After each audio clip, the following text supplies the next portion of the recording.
Hello, everyone, and welcome to this installment of Jersey Waterfront. I'm Nelson Page with the latest and greatest, and tonight we have a very special guest with us. We have Eric Nelsen from the Palisades Interstate Park, New Jersey section. And tell us the difference, New Jersey section, New York section, why the two? Well, we are an interstate park, and the park was created in 1900 by the two states of New York and New Jersey. Originally created to preserve land along the Hudson River in New Jersey, but soon enough after it was created and that land was preserved, the commission extended its efforts into New York State as well. So the result is these days the Park Commission manages about 100,000 acres of land in New York State and the original 2,500 acres in New Jersey.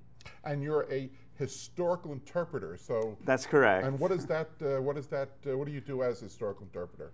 Oh boy. Well, basically, what my job is to try to learn as much as I can about the history of the park and the Palisades, and then share what I've learned with well, whoever wants to listen to me, whether it's a school group or if I'm leading a hiking tour, or if they come to one of the historic sites in the park, and we try to share what we've learned about the park. Now, you do some very exciting history hikes. Can you tell us about probably the most popular one? Well, without a doubt, the most popular history hike that I lead, we call it Millionaires Row, and that gets them that gets them out. We've had as many as 200 people show up for one of these hikes, and what we do. Back in the day, back in the late 19th century and on into the early 20th century, the rich and famous built these magnificent estates up on top of the Palisades, all along the top, from Fort Lee up through Alpine. And these were all torn down back around the time when they were building the Palisades Interstate Parkway by the mid-1950s. But in many cases, the foundations are still there. And some of them are quite impressive just in themselves, and we bring along photographs and other images of what these looked like in their heyday, back when they called it Newport on the Hudson and so on. So that's definitely a lot of fun, but there's all kinds of historical associations in the park that it's kind of our privilege to share with people. I know one of the most popular venues, of course, is the Carney House. And I know when I was a kid, the Carney House was always mistaken for the headquarters of General Cornwallis. But I know there's a bigger history past the legend. And tell us about Mrs. Carney's Tavern. Well, Mrs. Carney's Tavern has been a really fun thing to try to bring back to life. And Mrs. Carney, she was a widow.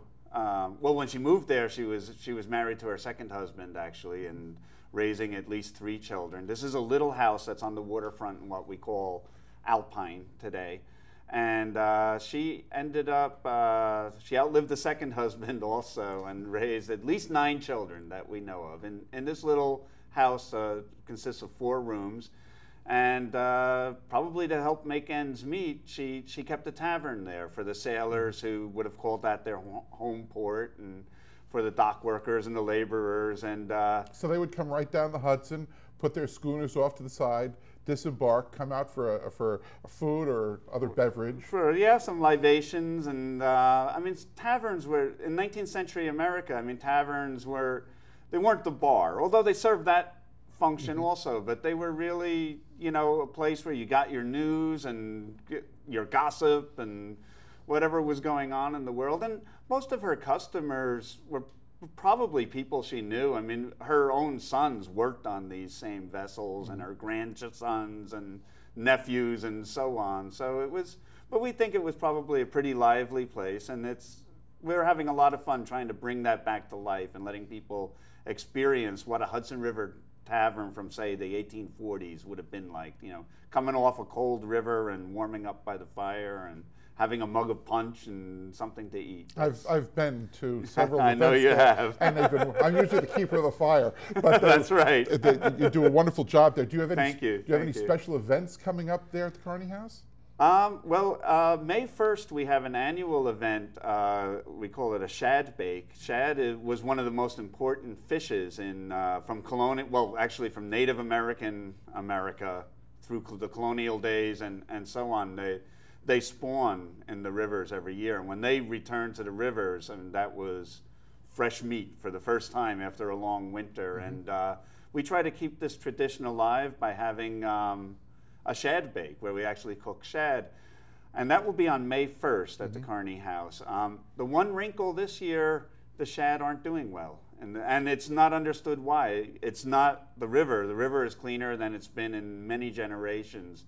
But it looks as though we actually won't be able to serve shad. But our shad baker, Chris Letts from the Hudson River Foundation, will have some other similar type fish on hand. And the shad are still running in the river. It's just fishermen aren't allowed to take them to give the population a chance to recover while they find out what's going wrong. But we'll have our musician, Thaddeus McGregor, and we'll have all kinds of activities for children. It's a small scale event, but it's kind of like a step back into small town USA, and it should be a lot of fun. That's May 1st. It's free. Anybody can stop by from about 11 o'clock till about 2 o'clock. That's when we'll have the fish samples out. That's very exciting stuff.